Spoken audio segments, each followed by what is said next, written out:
It's another edition of Time About the Movies, and today we're taking a look at the films of October 30th, 1998. Four movies to look at, so let's see what Halloween weekend of 98 gave us. And we'll start off with the biggest new release of the weekend, and that is John Carpenter's Vampire.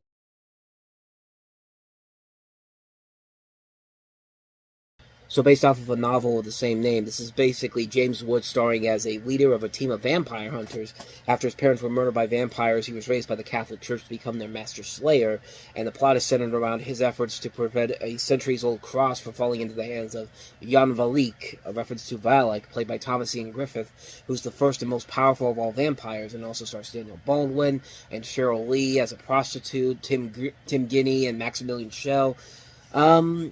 You know what? Why not? For John Carpenter, he's pretty much tackled every other form of monster out there. Why not give him a vampire movie? And he made a surprisingly good one. This was one where really a lot of people were pleasantly surprised by how it turned out. That trailer made it look like a generic, pretty typical type of vampire hunter movie. But honestly, when you really look at it, it's actually a lot better than I think a lot of people give it credit for. And I think it's mostly because of what James Woods brings to the table to this. He actually brings in an element to this that actually makes it worth the watch. I mean, it's a really enjoyable film.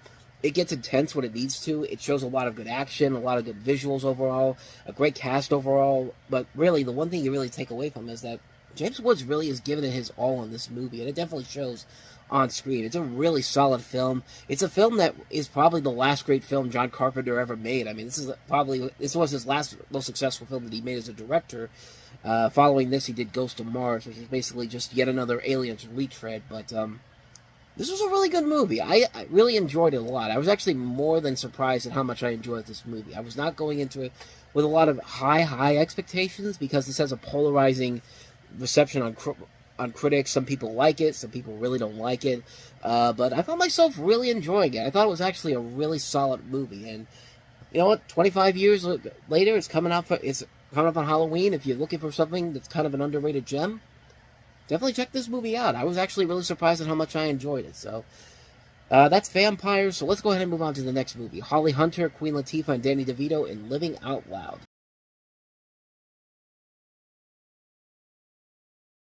So you've got Holly Hunter playing this woman who thought she had a perfect marriage with both of her husbands studying to be doctors, but after she puts her studies on hold to find a job and support them, many years pass until suddenly he leaves Judith with another doctor, and depressed she holds up in her apartment where the middle-aged Pat Francano, played by Danny DeVito, serves as a building superintendent, and he is as lonely as she is, beset with gambling problems, and they make a connection.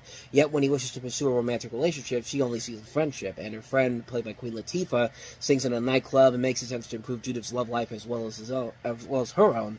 And not really a lot there in terms of the story. It's kind of stuff we've seen done over and over again, but what I think kind of elevates it is that cast. I mean, Holly Hunter, Danny DeVito, Queen Latifah. They don't usually pick bad movies, and even when they do, they're usually giving it their all, and they really do give their all in this. They are very good performances in this movie. They work off each other very well here. You also have Martin Donovan, Elias Codius, Eddie Cibrian. Just some really good cast overall in this movie. Richard Schiff, this director, Richard Lagravenese. This is actually the first film he directed after he's written several movies, including The Fisher King, The Ref, Little Princess, Bridges of Madison County, Mirror's Two Faces, Horse Whisperer, Beloved.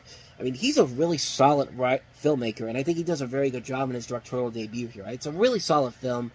Not the best movie overall, but it's definitely a lot better than I think a lot of people give it credit for. Definitely check it out. It's a very underrated film. This one's certainly not an underrated film, the next one that we have here, and that is also from New Line Cinema, American History X.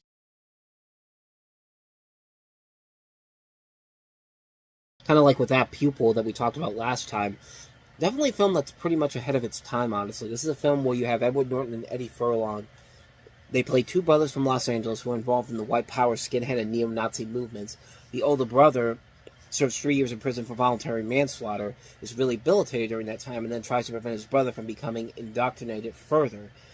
You also have Verussa Balk, Stacy Keach, Elliot Gould, Avery Brooks, Ethan Suplee, Beverly D'Angelo. This is a really good cast overall here. This is the feature directorial debut for Tony Kaye, and it's written by David McKenna. And it's a film, like I said before, really is ahead of its time. It's tackling a lot of issues that we have nowadays, but doing it in a way that's just, it's really well done. It's uncomfortable to watch, but you get so invested in what goes on in this movie.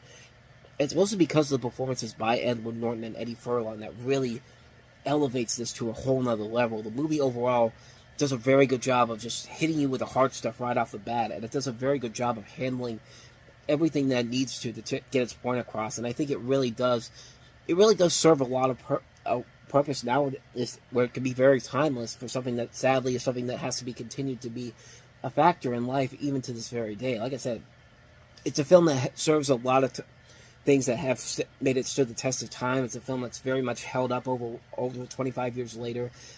It's a really damn good movie. It's a film that is definitely something that should be watched. It's going to be very uncomfortable to watch, but it's a film that must be seen. It's a film like Schindler's List. It's a film like 12 Years a Slave, where it's going to be uncomfortable to watch, but it's worth it when you get done with it, because you actually feel like you've learned something, and you need to want to do more research on this type of stuff. And it's a film that just shows the power of these two guys, Edward Norton and Eddie Furlong, and what they're able to do as actors. They're really good in the film, and it would show in what Edward Norton's career would go on to become shortly after this movie came out. But it's a damn good movie. It's a really, really great film.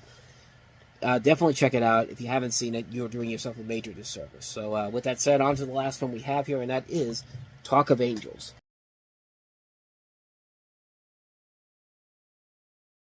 How do you talk to an angel? I'm sorry, I just had to do that.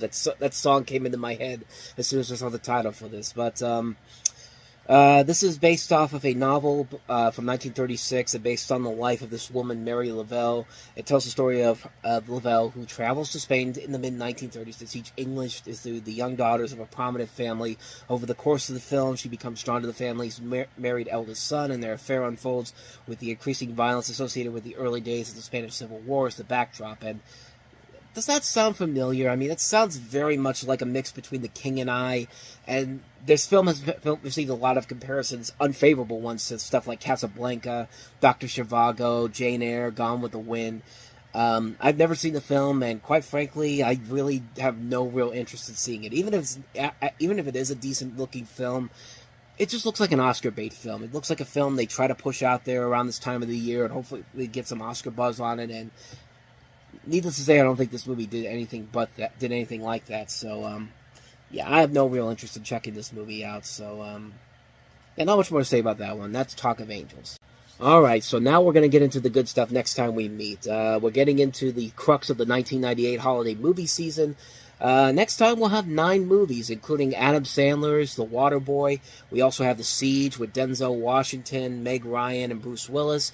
The re-release of The Wizard of Oz, Belly, Velvet Goldmine, Cate Blanchett and Elizabeth, Gods and Monsters, the re-release of The Big Chill, and The Red Violin. So, a lot of notable movies, and this is just the first of several movies from this time period.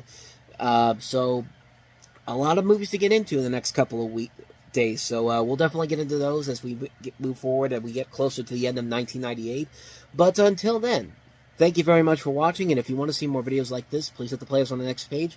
Check out the previous episode, and I'll see you guys next time for another video. Also, don't forget to hit the like and subscribe button if you want to see more videos like this on this channel. I always got to remember to remind you about that. But with that said, I am off, and I will see you guys next time for the next video. So until then, as always, take care.